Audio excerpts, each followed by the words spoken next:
আন্তর্জাতিক নারী দিবস উপলক্ষে গণপাদা নবজীবন ওয়েলফেয়ার ট্রাস্টের উদ্যোগে আয়োজিত হল দুদিনব্যাপী এক বর্ণাঢ্য অনুষ্ঠান। বৃহস্পতিবার প্রদীপ প্রজ্বলন ও অতিথি বরণের মাধ্যমে এই আয়োজনের সূচনা হয়, যার মূল লক্ষ্য ছিল প্রত্যন্ত গ্রামীণ এলাকার মহিলাদের স্বনির্ভর করে তোলা। অনুষ্ঠানের বিশেষ আকর্ষণ হিসেবে ছিল বিভিন্ন স্টল, যেখানে মহিলারা তাদের নিপুণ হাতে তৈরি হরেক রকম সামগ্রী প্রদর্শন ও বিক্রি করেন। সাংস্কৃতিক পর্বে গণপাদা নবজীবন ওয়েলফেয়ার ট্রাস্ট ও দিব্যবাণী নিকেতনের ছাত্রছাত্রীদের পরিবেশিত নাটক, নাচ ও গান অনুষ্ঠানটিকে প্রাণবন্ত করে তোলে।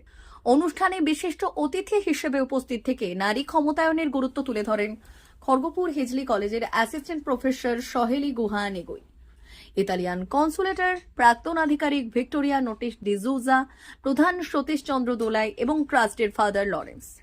আন্তর্জাতিক নারী দিবস উপলক্ষে বিভিন্ন ধরনের ক্রীড়া প্রতিযোগিতার আয়োজন করা হয়েছিল। এই দিন অনুষ্ঠান মঞ্চ থেকে সেই সকল প্রতিযোগিতায় অংশগ্রহণকারী প্রথম, দ্বিতীয় ও তৃতীয় স্থান অধিকারীদের হাতে পুরস্কার তুলে দেওয়া হয়েছে।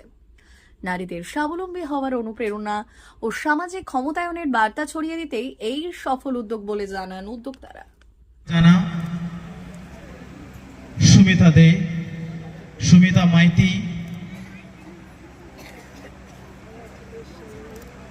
অনন্তরা মহাপাত্র, পম্পা কুন্ডু, হলিমা খান,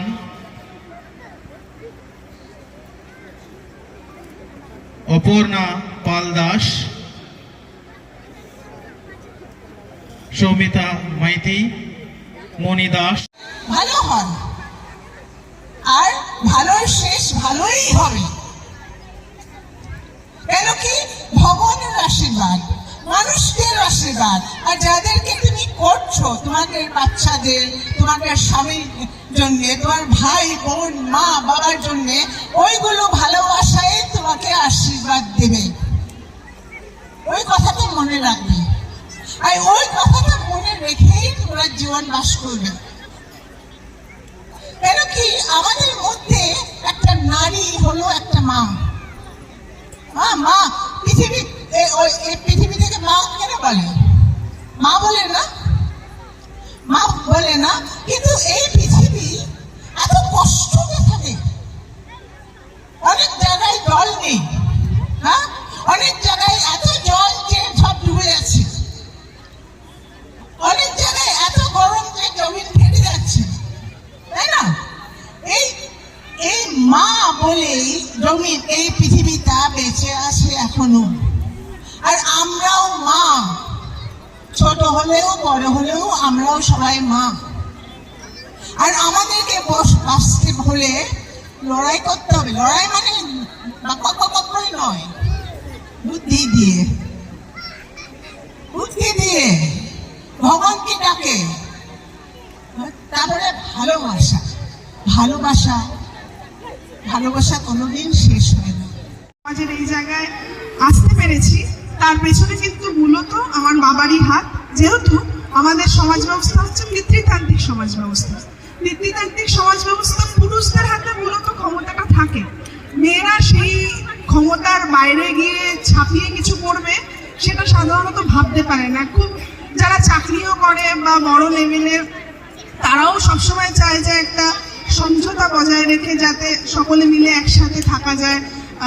বাড়িতে পুরুষদের কথাই সাধারণত শোনা হয়। সেই দিক থেকে পুরুষদের একটা সবচেয়ে বড় ভূমিকা আছে মেয়েদের এগিয়ে নিয়ে যাওয়ার। মেয়েদের যদি তার বাবারা বা ভাইরা বা দাদারা সাপোর্টিভ হয়, তাহলে কিন্তু সেই বাড়ির মেয়েটা কোনো একটা না একটা জায়গায় প্রতিষ্ঠিত হবেই হবে। এবং মায়েদের সাপোর্ট তো অবশ্যই দরকার। তো মায়েদের ক্ষেত্রে একটা বড় জিনিস যেটা আমি বলে যেতে চাই একজন সমাজতান্ত্রিক হিসেবে, মায়েরা কি করে যে ছোট থেকেই যদি একজন ভাই বা একজন বোন থাকে, ভাইদের বেশি, ধরুন আমরা সমাজতত্ত্বের যেহেতু ছাত্রছাত্রী, তাই আমরা জানি যে এই জেন্ডার ডিফারেন্সটা ছেলেদের ক্ষেত্রে সবসময় বেশি করে দুধ বা বড় মাছের টুকরোটা, বা তোরা বেশি খা, বোনকে একটু কম দিলেও চলবে, বোন তো বিয়ে হয়ে যাবে, বোনদের অতটা না খেলেও চলবে, তোদের সংসার টানতে হবে, তোদের আমাদের দেখতে হবে, বাবা মাকে দেখতে হবে। কিন্তু এইবার ইউনাইটেড নেশনসের যে মূল স্লোগানটা, সেটা জানেন তো, যে গিভ টু গেইন, মানে আমাদের কিছু দিতে হবে তবেই আমরা পাবো। একটু বলুন কেমন লাগলো, কি অনুষ্ঠান কেমন লেগেছে? আমরা এখানে বনপাড়া নবজীবন ওয়েলফেয়ার ট্রাস্টে এসেছি। আর অনুষ্ঠান তো আমাদের খুব ভালো লেগেছে। এই যে নারীদের সমাজের প্রতি সম্মান দেওয়া, এই ধরনের অনুষ্ঠান, কি বলবেন এ নিয়ে? আমি তো বলবো যে নারীদেরকে সম্মান দেওয়া তো মানে যথোপযুক্ত দরকার। কি নাম আপনার? আমার নাম সোমা রায়। আজকে কি আয়োজন করা হয়েছে ফাদার? আজকে আমরা প্রত্যেক বর্ষের মতন আন্তর্জাতিক নারী দিবস আজকে আমরা পালন করলাম। এই আন্তর্জাতিক নারী দিবসে যখন পালন করতে আমরা ভাবলাম কী করে এই বর্ষ আমরা নতুনভাবে আমরা পালন করতে পারি। এবছর আমরা এই নারী দিবসে আমরা বিভিন্ন প্রতিযোগিতা রেখেছিলাম। কুইজ প্রতিযোগিতা, সেখানে কাছাকাছি 40 জন মায়েরা অংশগ্রহণ করেছে। রঙ্গোলি প্রতিযোগিতা, সেখানে 25 জন অংশগ্রহণ করেছে। এবং স্টিচিং এবং এমব্রয়ডারি, সেখানে কাছাকাছি 50 জন প্রতিযোগিতায় অংশগ্রহণ করেছে। আমরা চাই কী করে মায়েদের আমরা বলি পিউরিটি বা প্রসপারিটি, জাস্টিস, এইভাবে আমরা কী করে আমরা মায়েদেরকে আমরা মানে সচেতন দেখতে পারি, কী করে তাদেরকে মানে আগামী দিনের জন্য আমরা প্রস্তুতি করতে পারি, এই চিন্তা ভাবনা নিয়ে আমরা এই বর্ষে নারী দিবস আমরা পালন করি। কি নাম আপনার? আমার নাম হচ্ছে father Lawrence. Sale sale sale Chaitra sale শুরু হয়েছে বেলদার রাজ মন্দিরে। অবিশ্বাস্য দামে দারুণ সব অফার। মাত্র 100 টাকায় পাবেন শাড়ি, বেডশিট, নাইটি, 4 পিস বালিশের খোল, 2 পিস কুর্তি। বিশেষ অফার, 1000 থেকে 1500 টাকার সিল্ক শাড়ি এখন মাত্র 500 টাকায়। মাত্র 250 টাকায় 6-7 বেডশিট, 2টি বালিশের খোল। মাত্র 160 টাকায় 6-7 প্রিন্ট বেডশিট, 100 টাকায় 12 হাত সুতি ছাপা শাড়ি। ঠিকানা বেলদা নতুন বাজার, দে মেডিকেলের পাশে, রাজ মন্দির। যোগাযোগ 9932698631। তাই আর দেরি না করে আজই চলে আসুন বেলদা রাজ মন্দিরের চৈত্র সেলে।